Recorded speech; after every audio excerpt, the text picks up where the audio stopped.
Kita bayar pajak, kita bersedia untuk tidak usah membuat damkar lah, apalah oleh negara yang ngurus kita. Masa kemudian kepala negaranya yang sudah kita percaya sebagai yang ngurus kita, lalu kemudian kita hina-hina, begitu kan? Bahwa ada kemungkinan disalahgunakan, maka memang ada beda tipis ya antara kritik dan menghina kan. Ya, amat mudah adakan saja di sebilah rambut itu tipis sekali. Apa mungkin ya seorang kepala negara, presiden, lalu melakukan hal itu kepada para aktivis, kepada para penggiat HAM dan seterusnya? Jangan-jangan memang negara ini tidak lagi menjadi sesuatu yang mengayomi kita.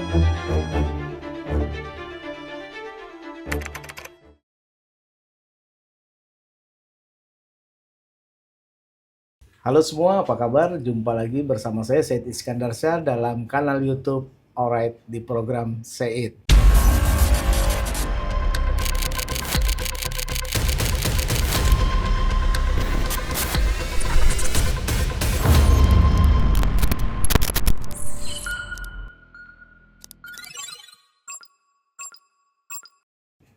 Kali ini kita akan membahas tentang tema Kitab Undang-Undang Hukum Acara Pidana dan Kitab Undang-Undang Hukum Pidana yang terbaru.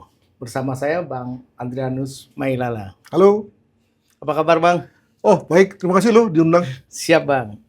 Bang, paling saya mau tanya tentang yang hal dasar aja nih. Perbedaannya KUHP sekarang dengan yang lalu apa sih? Yang paling mendasar? KUHP dulu deh ya. Iya. KUHP kita pada yang lalu itu kan pertama agak blandis tuh gitu ya. Nah, sekarang untuk yang sekarang ini dimodernisir. Yeah. Yang blandis-blandis itu dihilangkan. Yeah. Kemudian lalu juga makin modern ya. Jadi sebagai contoh misalnya sekarang ini ada pidana kerja sosial. Yeah. Hal mana sudah dikenal di berbagai belahan bumi Eropa sana, sekarang kita mengadopsi. Demikian juga lalu makin modern ya. Ada pengaturan tentang yang kita sebut sebagai hukum hidup, ya, hukum yang hidup di masyarakat, memperkuat hukum adat, demikian juga yang mengatur sedikit tentang cyber, itu sudah ada ya. Nah, dengan kata lain, menurut saya sih semangatnya bagus ya, dari segi KUHP. Demikian juga KUHP juga banyak mengandung atau mengakomodasi hal-hal baru. Kalau kita bicara mengenai ketidakjelasan peran dari penyidik, penyelidik, demikian juga penuntut umum, pengadilan, sekarang diberesin, ya, makin jelas. Lalu kemudian berbagai acara yang terkait dengan bahwa tidak semua harus berakhir di penjara juga sekarang makin dimungkinkan ya dengan yang namanya misalnya plea bargain gitu ya. Lalu restorative justice makin kuat di KUHP sekarang. Jadi sebetulnya secara overall, secara umum itu makin bagus ya dalam rangka politik hukum negara. Cuman namanya aja politik hukum.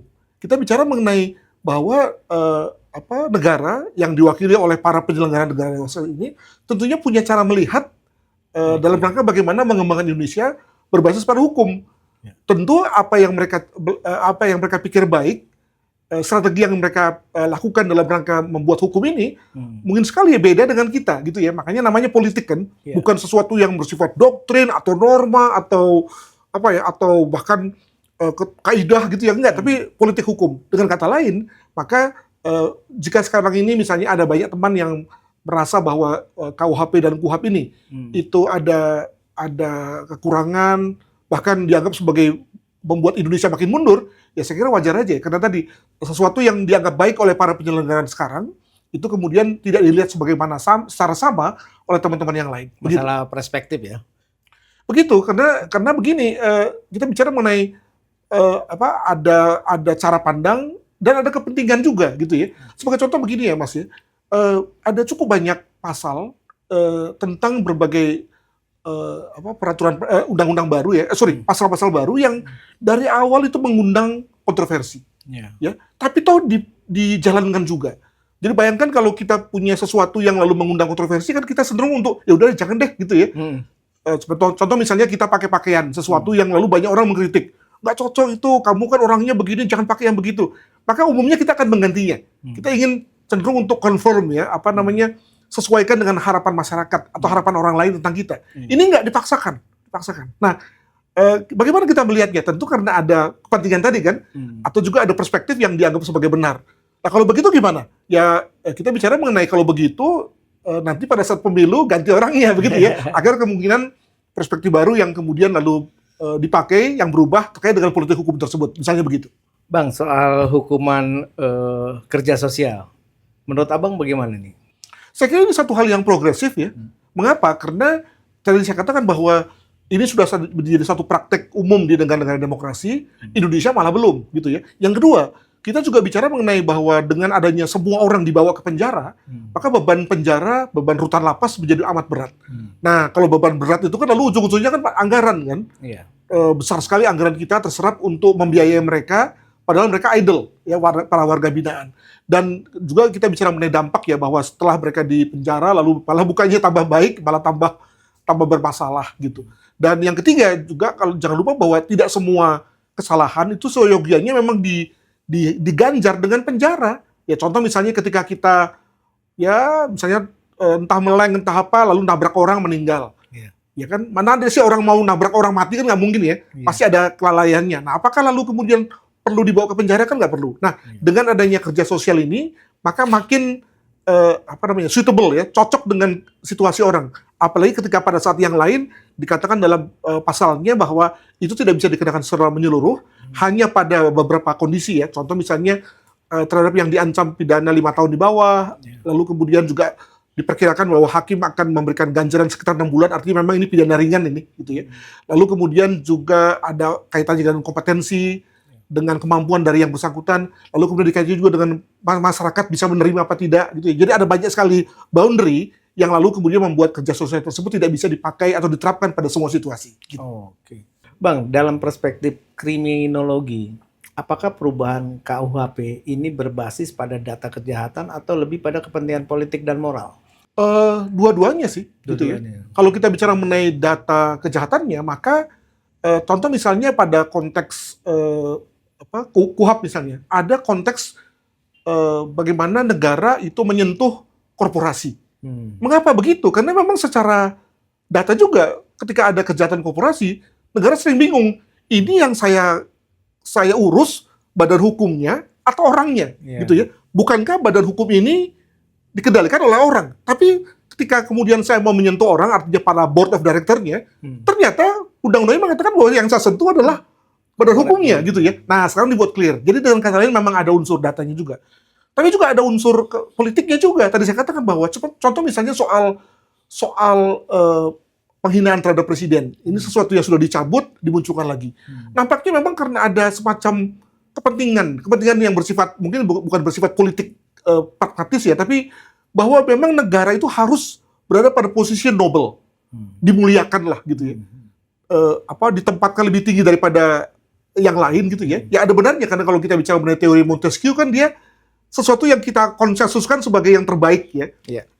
Kita bayar pajak, kita bersedia untuk tidak usah membuat damkar lah, apalah oleh negara yang ngurus kita. Masa kemudian kepala negaranya yang sudah kita percaya sebagai yang ngurus kita, lalu kemudian kita hina-hina, begitu kan? Jadi dengan kata lain ada semacam kepentingan negara untuk membuat negara ini tidak kehilangan marwah yang minimal diwakili oleh kepala negaranya, begitu ya. Makanya lalu kemudian hal itu dimunculkan kembali. Betapapun kemudian lalu dianggap sebagai ini kayaknya negara butuh pengakuan ya, gitu ya. Nah itu juga satu cara berpikir yang saya kira bisa diterima. Gitu. Oke Bang, tentang pasal penghinaan presiden kembali dihidupkan, apa sih dampaknya terhadap kebebasan berekspresi dan kritik ke publik itu? Ya tentu bagi orang-orang teman-teman yang senantiasa berpikir bahwa ada kemungkinan disalahgunakan, maka memang ada beda tipis ya antara kritik dan menghina kan. Iya. Ya, amat mudah adakan saja di sebilah rambut itu tipis sekali. Mau dilihat sebagai kritik atau sebagai penghinaan gitu. Nah, benar bahwa walaupun itu dianggap sebagai penghinaan, tapi toh masih bisa dikontrol dengan konteks delik aduan. Ya. Nah, jadi artinya sebagai suatu pasal aktif itu memang tidak mudah digunakan. Ya, tapi tadi sekali lagi kalau kita berpikir the worst case, ya maka jangan-jangan presidennya sendiri pun lalu kemudian merasa marah terhadap sesuatu yang bersifat subjektif bagi dirinya, dia pakai tuh ya dengan kata lain dia lalu mengadu secara personal ya mungkin saja ya gitu ya. Hal mana tentu itu yang tidak kita inginkan terjadi. Tapi kan potensi itu pasti ada dong. Itu dia, makanya kalau dia marahnya luar biasa, lalu apa namanya, bapernya luar biasa ya, lalu kemudian datang langsung ke kantor polisi melapor, ya bisa saja gitu ya. Tapi presiden kita gimana kira-kira? Baper dan terlalu tipis nggak perasaannya? Wah, saya nggak berani ngomong ya. Namun kalau lihat daripada apa namanya, daripada gesturnya, itu yang orang khawatirkan kan. Meledak-ledaknya yang bersangkutan gitu ya. Jadi jangan sampai lalu temper namanya kan, lost temper, kehilangan apa namanya, ketenangan, ngamuk. Nah, itu yang kemudian kita khawatirkan. Begitu. Nah, pasal ini juga mungkin nggak menjadi alat kriminalisasi terhadap pers atau aktivis atau akademisi? Pertama, soal kriminalisasi itu sendiri perlu saya luruskan ya. Nah, ini antar kita saja. Dalam arti bahwa kriminalisasi seringkali dipakai secara populer, yakni dalam rangka mentersangkakan seseorang, dikriminalkan. Tapi sebetulnya sebagai satu terminologi akademik atau terminologi hukum, maka kriminalisasi adalah membuat satu perbuatan bebas menjadi perbuatan pidana. Itu kriminalisasi, ya. Jadi sebagai contoh misalnya tadi kita katakan soal hukum adat ya. Hukum adat yang kemudian lalu disebut sebagai living law ya. Sesuatu yang berkembang di masyarakat ketika lalu masyarakat menganggap bahwa perlu diatur, dalam arti perlu dikriminalisasikan, maka itu bisa dilakukan. Dengan kata lain, sesuatu perbuatan yang bebas bisa diatur, dianggap sebagai perbuatan pidana, ketika dilakukan ada sanksi. Nah, itu sebetulnya konteks kriminalisasi secara akademik. Nah, kembali ke tadi pertanyaan Mas, maka kalau bisa dikatakan kriminalisasi, ya bisa saja, gitu ya. Nah, cuma tadi secara acara sudah dibatasi dengan aneka macam prasyarat. Hanya saja karena saya kriminolog, tentu permasalahannya bukan soal apa syarat dan prasyaratnya, tapi apa mungkin ya seorang kepala negara, presiden, lalu melakukan hal itu kepada para aktivis, kepada para penggiat HAM dan seterusnya. Jangan-jangan memang negara ini tidak lagi menjadi sesuatu yang mengayomi kita, gitu ya. Padahal bukankah kalau kita bicara mengenai teori negara, di mana kita sudah melepaskan sebagian kedaulatan kepada negara tersebut, yang dalam ini digerakkan oleh pemerintah, maka benarkan bahwa pemerintah adalah orang yang bekerja untuk kita, ya. Masa kemudian lalu seolah-olah sebaliknya kita lalu menjadi menghamba kepada negara, kan nggak benar juga ya. Nah, jadi secara kritis memang pertanyaan seperti itu sahih adanya, tapi apakah mungkin hal itu terjadi kalau memang kita sepakat bahwa sebetulnya negara lah yang bekerja untuk kita dan bukan kita untuk negara, begitu. Oke, di beberapa pernyataan media massa, Presiden kita Pak Prabowo selalu ada mungkin tanda kutip seperti apa ya, curhat atau merasa ada kritikan-kritikan yang kurang pas terhadap sistem pemerintahan dia. Kalau Abang melihatnya seperti apa kalau satu kritikan itu? Ya menurut saya sebaiknya Bapak Presiden tidak lagi sekedar curhat ya, tapi karena beliau adalah pemimpin eksekutif tertinggi, maka execute saja, ya, execute dan kemudian menghasilkan perubahan. Namun kalau saya berempati pada situasi Presiden, nampaknya situasinya begini. Yakni bahwa beliau sebagai eksekutif memang sudah mengeksekusi, tapi delivery-nya berbeda. Jadi ada dua nih, antara eksekusi dan delivery. Nah, ketika eksekusi dia sudah menjalankan, tapi delivery kan tergantung pada birokrasi kan. Aparat, baik itu di pusat maupun daerah, yang konon katanya bermasalah gitu ya. Jadi dalam hal ini, nggak tahu di mana yang benar nih. Jangan-jangan memang beliaunya yang memang tidak eksekusi, ya gimana mau delivery kan. Ya kita berniat baik saja bahwa jangan-jangan memang beliau sudah bereksekusi dengan aneka macam peraturan yang sudah dikeluarkan, tapi ternyata tidak jalan di lapangan karena miskin koordinasi, semua orang seperti menang sendiri, egosentrik ya, dan seterusnya gitu ya. Nah, itu yang kemudian kita tidak jelas mana yang benar. Bang, saya akan fokus pada pasal zina dan hidup bersama tanpa nikah disebut mencampuri ruang privasi warga. Dari sudut kriminologi, apakah ini seperti itu gitu ya? Saya berpikir dari segi bahwa negara nampaknya melalui KUHP-nya itu sudah merasa cukup dan merasa perlu untuk masuk dalam ruang-ruang pribadi, ruang-ruang privat. Makanya mengatur ya kita sebut sebagai kohabitasi atau sex life lah gitu ya. Mengapa saya katakan merasa cukup dan mampu? Karena begini ya, nggak ada guna kita membuat satu ketentuan yang tidak mungkin kita enforce. Ya seringkali misalnya kita lihat ada peraturan daerah ini, siapa yang membuang sampah dikenakan ancaman pidana denda 50.000 atau kurungan 3 bulan. Walaupun itu di mana-mana dilakukan, artinya orang membuang sampah, tapi pernah nggak ada orang dikurung dan dikenakan denda? Nggak pernah ada. Kenapa? Nggak sanggup negara atau vis-a-vis Pemda untuk mengeksekusi itu. Nah, maka dalam hal ini apakah negara punya kemampuan untuk mengontrol orang per orang sampai pada kehidupan privatnya, gitu ya, agar kemudian bisa mengenforce pasal ini, gitu ya. Artinya akan sia-sia dong. Karena itu kan rakyat kita jumlah penduduk Indonesia berapa? Itu dia. Jadi dalam hal ini negara pede banget gitu ya untuk mengatur kehidupan pribadi seseorang.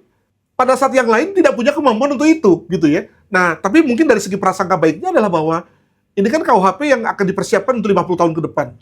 Hari ini negara nggak mampu, tapi as the time goes on gitu ya, maka negara makin kuat, aparatnya makin banyak, lalu juga alat-alat kontrolnya juga makin banyak, maka hal-hal itu akan dapat dideteksi dan langsung di-enforce. Mungkin begitu. Oke, pada pasal ini Bang, kira-kira siapa sih kelompok yang paling rentan bukan dikriminalisasi ya, paling dikenakan gitu? Semisal pasal ini pada perempuan, masyarakat miskin, atau kelompok minoritas. Saya kira dua. Yang pertama adalah tentu saja wanita. Ya, ini memang menarik ya, karena kelihatannya memang KUHP kita belum berkecenderungan, belum berniat, dan ini mungkin juga jangan-jangan ini memang akibat daripada hegemoni laki-laki nih, gitu ya. Tidak memberikan perkuatan pada posisi wanita, gitu ya. Itu yang pertama. Yang kedua adalah kelompok miskin. Gini ya, Indonesia kan bukan Jakarta. Jakarta juga bukan Pondok Indah ya, yang rumahnya satu orang itu punya density, artinya dia punya ruang misalnya 5 kali 5 meter gitu ya.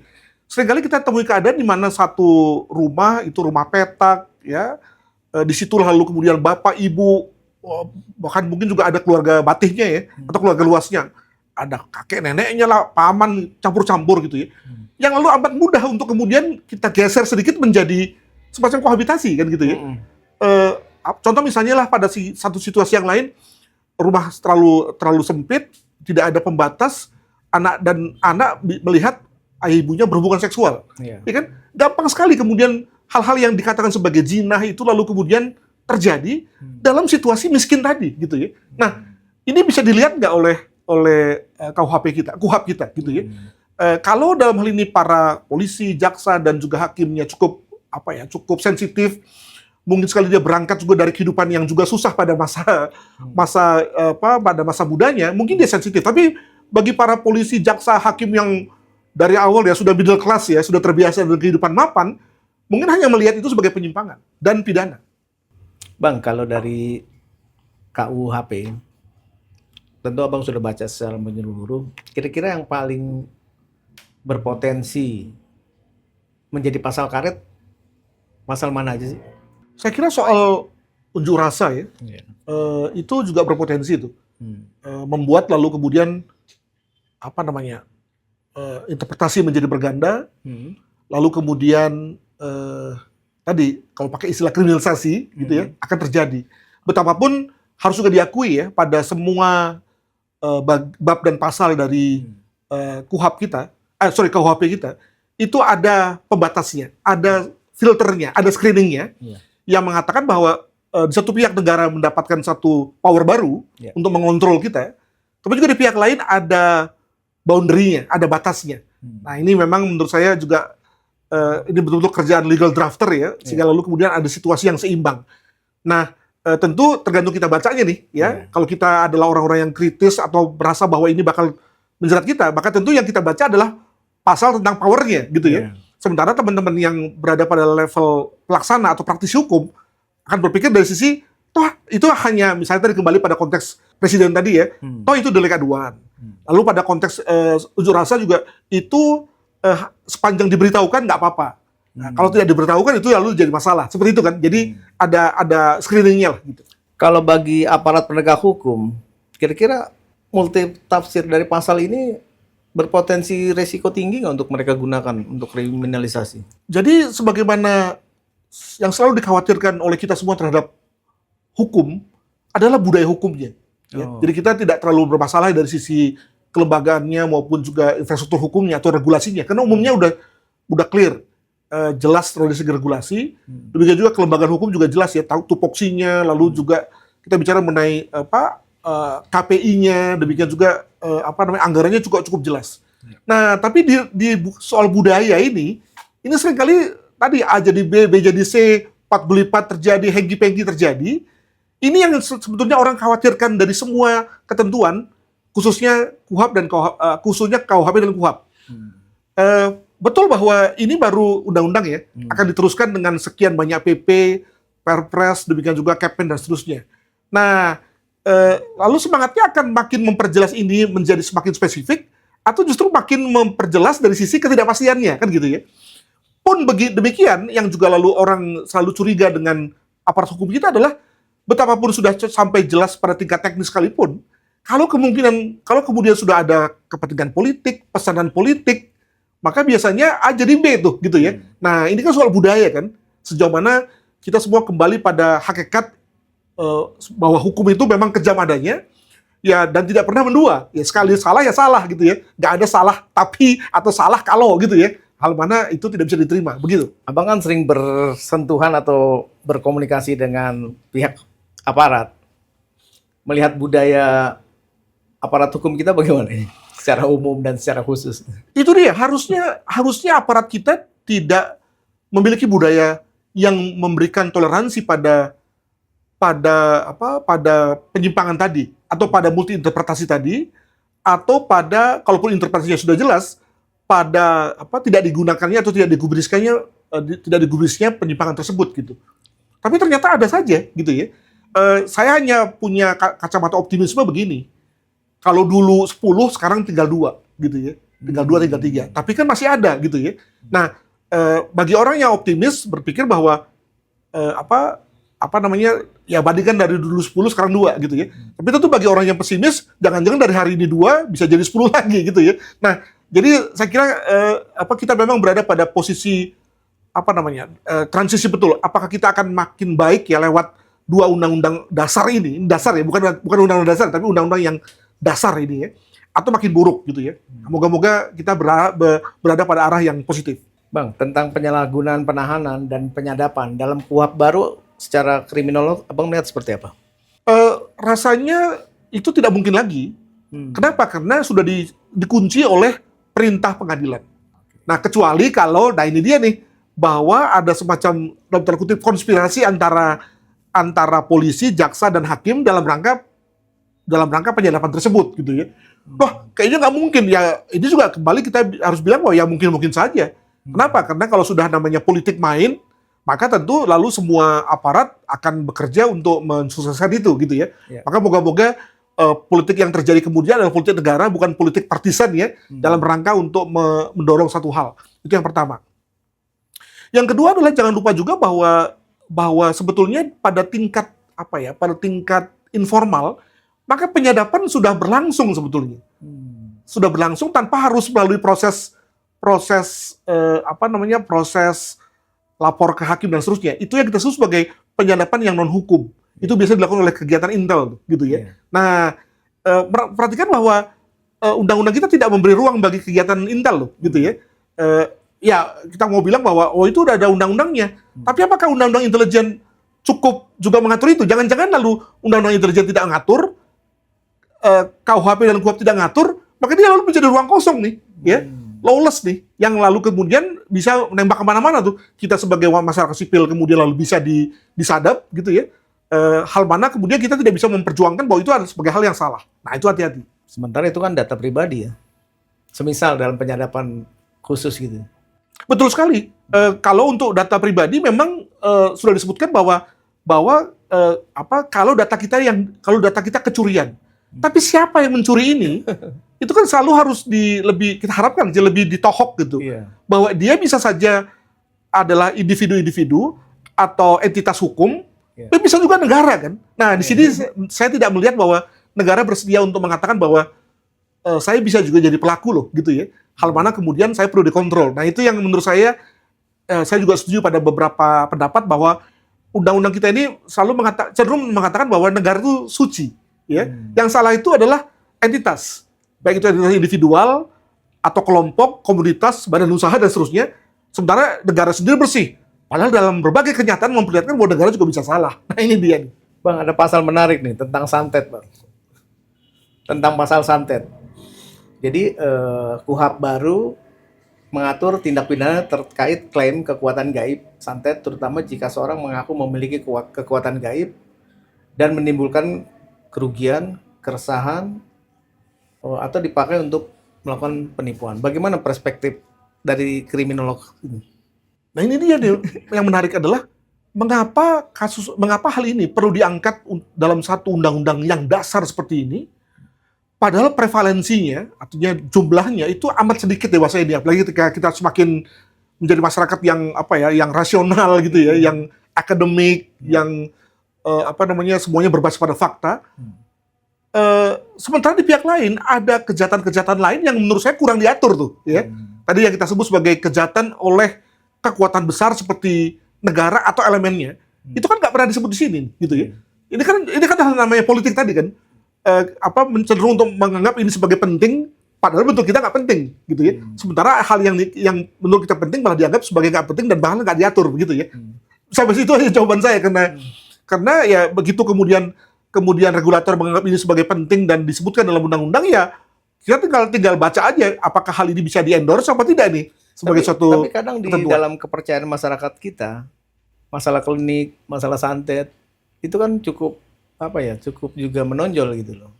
Selama ini saya punya dua pendapat. Pertama tadi ya, dari segi prevalensi atau jumlah total per penduduk itu menurut saya kok kecil banget ya. Mungkin nggak sampai ke 0,001% tuh nggak ada.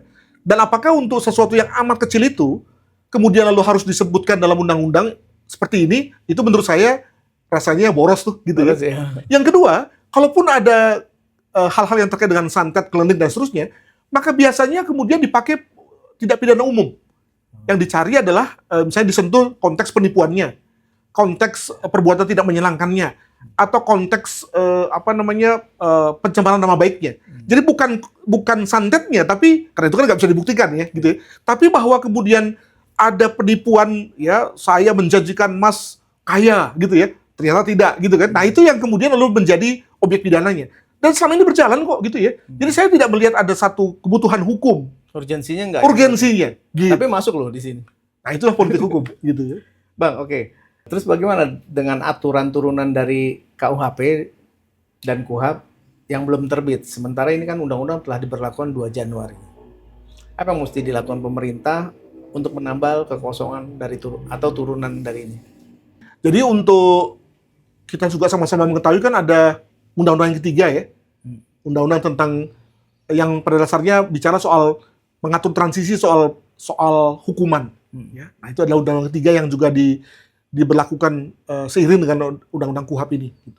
Itu yang pertama. Yang kedua, betul bahwa memang ada berbagai ketentuan turunan yang entah kenapa, walaupun sudah jelas bahwa undang-undang KUHAP dan KUHAP ini akan berlaku 2 Januari, tapi ternyata belum juga dikebut, gitu ya. Sehingga lalu muncul yang ketiga, bahwa ketika ada situasi di mana memang belum diatur sama sekali, maka diputuskan tidak dibergunakan dulu. Ya, jadi sudah ada berbagai surat edaran bahwa pada beberapa hal itu tidak diberlakukan dulu. Nah, yang keempat adalah diberlakukan hal-hal yang bersifat transisi. Artinya memang sudah berlaku namun tidak dipakai, gitu ya. Jadi beda ya antara yang tidak berlaku atau yang berlaku namun tidak dipakai. Nah, yang keempat itulah yang kita sebut sebagai masa transisi, begitu. Apa nggak menimbulkan kebingungan aparat dalam penerapan pasal? Amat ya. Apalagi kalau kita bisa mulai hukum acara kan, hukum acara itu kan bicara mengenai proses. Dan hukum mengatakan bahwa proses itu harus sama tepatnya dengan tujuan. Jadi pidana nggak boleh bilang begini bahwa karena tujuannya begini maka prosesnya boleh acak-adut lah atau boleh disimpang, nggak boleh. Harus sama benarnya. Nah, ketika kemudian acaranya belum jelas dalam multi interpretasi dan ternyata dianggap menyimpang terutama oleh pengguna hukum yakni pengadilan, maka apa yang terjadi? Sebetulnya terdakwa bisa bebas itu demi hukum. Nah, nampaknya dalam hal inilah lalu kemudian budaya hukum bekerja. Oh, kok begitu? Tadi saya katakan budaya hukum negatif, tapi dalam hal ini kok positif? Ya, karena ketika bicara dalam situasi ini, maka adanya hubungan antara polisi, jaksa, dan hakim itulah yang lalu membuat hal-hal begini, di mana ada kondisi yang belum diatur, itu ternyata itu lalu kemudian tidak menimbulkan hal yang merugikan, karena sudah ada kesepahaman di antara ketiga kalangan ini. Itulah yang kita sebut sebagai budaya hukum. Jadi budaya hukum ternyata tidak selamanya merugikan, tapi juga pada titik tertentu menguntungkan, karena tadi polisi dengan mudah melobi jaksa juga mudah melobi pihak-pihak yang lain, gitu ya, demi jangan sampai lalu kemudian terdakwa bebas, gitu ya. itu kan hanya bisa terjadi lewat budaya hukum yang seperti itu kan. Ya, tapi kalau atas nama keadilan, tapi kalau atas nama pribadi bagaimana? Kalau pribadi sih menurut saya Atau terjadi kong kali kong gitu. oh itu amat mungkin. Nah itu yang selalu kita harus jaga-jaga dan kita selalu reserve ya dengan dunia hukum karena pengalaman menunjukkan bahwa kadang-kadang money matters ya, uang bekerja gitu ya, uang malah meraja, bukan lagi bekerja tapi meraja gitu ya. Nah itu yang kemudian lalu perlu dijawab oleh dunia hukum sendiri bahwa mereka berubah. Nah ternyata itu yang nampaknya belum pernah kita mendapat satu impresi bahwa mereka benar-benar berubah, betul-betul menempatkan bahwa tidak ada orang yang berbeda di depan hukum begitu. Ya kan ini juga nggak boleh berlama-lama, harus ada kepastian seperti KUHP-nya dan aturan lainnya gitu loh. Sehingga ada kepastian dalam penerapan acara pidananya maupun Betul sekali. Dan kalaupun sudah diatur, Mas jangan lupa Indonesia ini kan bukan Jakarta, ya. Kita bicara mengenai kondisi wilayah-wilayah 3T, itu gimana mencapainya, ya. Oke lah, dengan mudah kita kirimkan email atau yang lain untuk mencapainya. Tapi pelaksanakannya gimana SDM-nya? Gimana anggarannya? Gimana infrastrukturnya? Contoh misalnya dalam KUHP ada hal yang amat bagus yakni plea bargain. Ya. Jadi semacam pemberian tawaran bahwa Anda tidak akan dihukum berat sepanjang Anda mengaku bersalah. Secara filosofi itu oke banget tuh. Dengan begitu lalu kemudian Anda tidak usah diadili dalam sidang yang berpanjang-panjang, cukup mengaku bersalah, maka Anda akan mendapatkan pidana yang diskornya luar biasa gitu ya. Tadinya kalau lewat sidang yang berkepanjangan Anda bisa dapat hukuman 20 tahun misalnya, maka dengan plea bargain Anda dapat 5 tahun saja. Tapi mengaku bersalah. Nah, sesuatu yang filosofi benar, bagus, pada tingkat teknis, wah luar biasa tuh. Nggak banyak orang bisa mengerti itu, dan lalu biasanya kalau orang nggak mengerti, ujung-ujungnya apa? Disimpangkan kan ke arah yang negatif begitu. ya, tapi yang pada posisi menerima bersalah kan sudah menjadi satu brand baru bahwa dia bersalah gitu loh. Itu betul. Dan itu yang lalu kemudian orang nggak sadar bahwa betapapun orang itu menawarkan plea bargain, bagi orang yang memang tidak bersalah, dia tidak akan mau. Iya, labelnya Masalahnya adalah bahwa apakah benar dunia peradilan kita itu menempatkan situasi bebas seperti itu, sehingga siapapun kita itu bisa berada pada situasi bebas juga.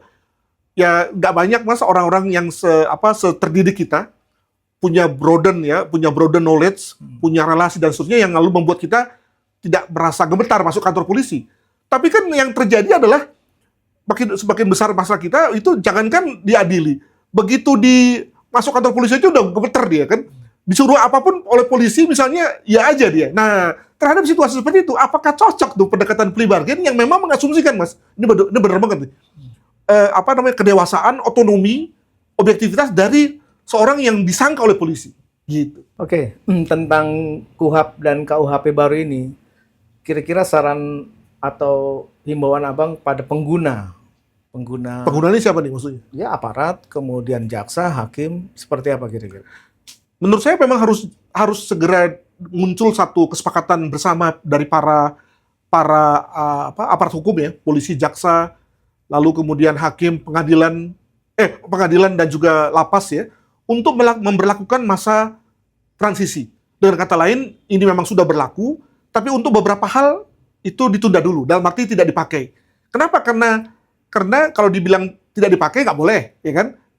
Lalu kalau kita bilang bahwa hanya ini saja dipakai, yang lain tidak, juga tidak boleh, karena undang-undang mengatakan harus efektif. Tapi kalau kita bicara mengenai transisi kan boleh dong, gitu ya. Sambil menunggu dua hal. Pertama, lengkapi dulu seluruh perangkat lunaknya, dan kalaupun sudah lengkap, perlu ada sosialisasi dulu. Karena tadi, jangan sampai lalu kemudian ada penafsiran yang berbeda. Contoh misalnya kalau kita bicara mengenai restorative justice, ini sudah lumayan nih RJ ini. Kenapa? Sudah sejak 2 tahun lalu lah sudah mulai diperkenalkan, sehingga dewasa ini orang sudah makin terbiasa.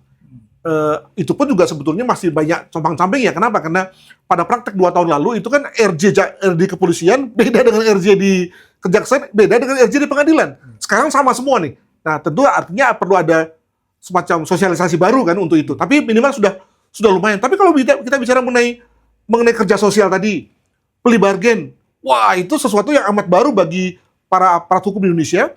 Jangan sampai lalu wajah kita yang oleh para pembuat kebijakan, pembuat hukum kita diharapkan baik, malah jadi compang-camping gitu. Baik, pemirsa Oret dimanapun Anda berada, demikianlah bincang-bincang saya dengan Bang Adrianus Mailala.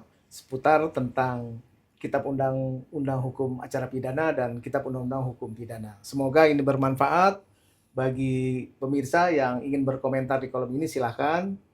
Terima kasih, sampai jumpa. Sampai jumpa. Makasih Bang. Bye-bye. Makasih.